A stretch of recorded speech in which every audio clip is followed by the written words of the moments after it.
Alright everybody, mesh runners are taking over my collection, but for a good reason, because they're so dang comfortable, so dang versatile. So today we're taking a look at the Reebok Premier Trinity. Let's get into it.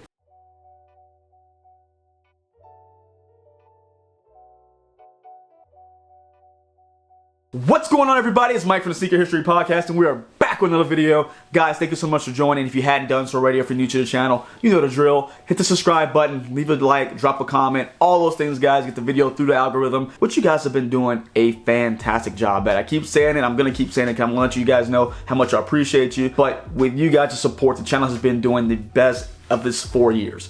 So I really do appreciate you guys. Thank you. Hand clap to you guys for just being a part and really just sharing the channel, sharing the videos. I thank you guys. And as of this moment, as I'm recording, it could change as I'm editing, but right now we're at 3,999 subscribers. So we're so close to that 4,000 mark, literally one person away. So guys, thank you so much. For everybody who's new to the channel, I really do appreciate you guys. I hope you enjoy the content. Now, getting right into the sneaker, guys, you already know that mesh runners have been a heavy rotation for me, or in heavy rotation, I should say. And this one is gonna be added in there as well because it is just such a fantastic sneaker. Just right off the bat, let you guys know I love the shoe, and it's gonna be the Reebok Premier Trinity. Now, first off, shout out to the Reebok family for sending this pair over. I was eyeing them. I saw them before. They were released years before.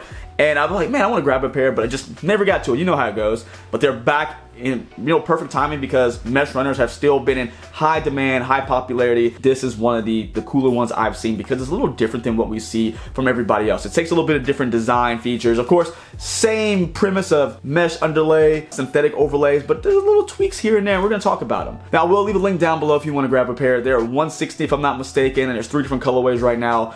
This cream, there is one with a red base, and I want to say one with a green base. But again, I'll leave the links down below so you guys can check those out and find out which one you like best. Now, getting right into the shoe, it's gonna have again that mesh underlay. The majority of the shoe will be mesh. This one's gonna be done up in a cream color, and it's gonna be like a kind of a double layer mesh. You're gonna have a very open cell mesh on top, but if you look down below those openings, you're gonna see a tighter woven mesh as well. So you're gonna get one for a little bit more security and one for more breathability. So you're gonna get the dual layer there. Now your overlays, instead of just being purely synthetic, you're gonna get a little bit of some nicer materials. So up top here, you're gonna get kind of a thin cut leather right up top, like a coated leather almost, right across the top in a darker cream color, almost kind of this grayish look. On the top of the tip of the toe, you're gonna have this, I guess plastic. It is a plastic overlay right on top of the leather, which is gonna give a little bit of protection, but also a reflective piece. So right around the top here and right around the top of the toe box as well, you're gonna have a reflective piece because if you're actually running these, which people were in the early 2000s, you wanna be able to be seen by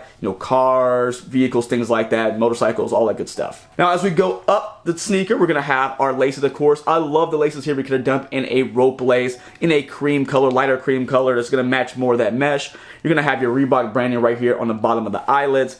You're going to have a mesh tongue that's gonna have a couple different layers of mesh on it. So on the very top, if you guys can see, it's gonna have a very tightly woven mesh here to give some kind of durability, make sure the shoelaces aren't rubbing and messing up that material. Behind that, you're gonna have a more cushion open cell mesh done up in that same cream color. And of course, you're gonna have your Reebok branding here, which is gonna be the old RBK branding here, which is gonna be done in like this forest green color. You're gonna have Premier Trinity done up in a silver reflective color as well. And right around the eyelids, you're gonna see probably one of the more defining features of this sneaker, which is gonna be done up on both the lateral and medial side. But right in the middle eyelids, you're gonna see it's gonna be done up in a open mesh paneling. So it's very breathable. So you guys can see my hand through here. See that? My finger's poking through. Is going to offer breathability that you don't really see on a lot of mesh runners. Of course, they're all breathable with the open cell mesh, but you don't get it so much where it is going to be translucent. Like I can see you guys in my screen I'm recording on through these panels right here. So it's going to provide way more airflow than we typically see in most of those runners, which is really cool. A different design feature we don't see everywhere. That's why I like it. Now you're going to also have the Reebok branding on the lateral and medial side on top of those ventilation panels, best thing to call it, right here in gray.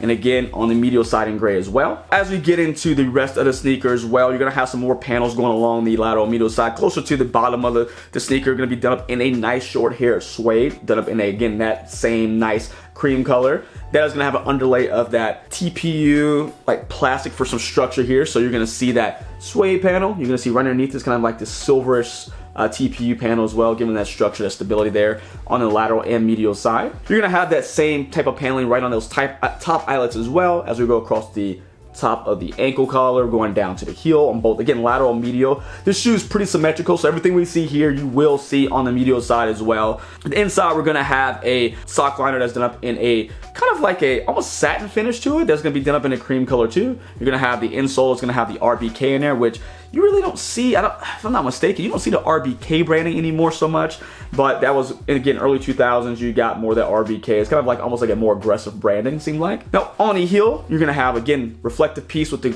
forest green RBK Reebok branding here, more of that nice sway, kind of housing the heel cup here, which you're gonna get more, again, of that open cell mesh here in that cream color. Now, getting to our midsole, you're gonna have a foam midsole, and it's going to be the DMX Ride or DMX foam. And for those who recognize DMX, it is not the air transfer system, it is DMX foam. So I like to really make sure we differentiate that. I want you guys looking here for the air transfer pods in the shoe. It is going to be purely foam. It's a very comfortable foam, very, very nice step-in comfort, so it is comfortable right off the bat, out the box. And with that foam, you're going to have, of course, your outsole. And yes, I have worn this shoe. I like to wear them before I actually give you guys reviews. I don't like to do it right off the box because a lot of times I don't know how it feels. I don't know exactly everything about it. So I wear it a little bit, then bring you guys a review.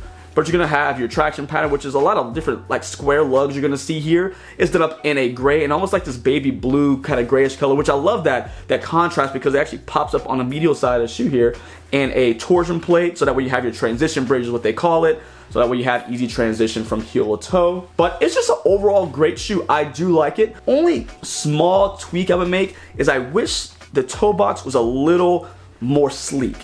When I put it on, there's a little bit of dead air in the top of the toe box, so you can kind of tell from the creasing because it fits perfectly, but I feel like there's a kind of some dead space right on top of my foot. I wish it was just a tad bit sleeker in the toe box area, just a little less rounded, so that way it will cut off some of that space and prevent some of the, I feel like just kind of, again, that air on top of my foot there, just kind of the openness. I like kind of a more snug fit when it comes to my runners. But that's really me nitpicking at that point. I think the shoe feels great when I put it on. It can go with anything, I feel like, just like any of those other mesh runners out there. It's a very versatile sneaker, very comfortable. I would suggest going true to size in these. If you can try them on, of course, I always suggest trying them on because everyone's foot's so different. But this is one, again, if you want something in that mesh runner family, that Y2K runner family, but you don't want to have the same shoe everyone else has, I definitely suggest the Reebok Premier Trinity. It's a very good shoe. You know Reebok is making a quality product, so I would definitely say this is one worth trying. And again, I'll put a link down below so you guys can check it out. But let me know what you guys think. Do you like the Premier Trinity? Do you not like it? Have you had pairs in the past? Because this is not the first release, clearly. They've retro before, and of course you had the original pairs back in the early 2000s. Let me know what you guys think in the comments, and until next time, see ya.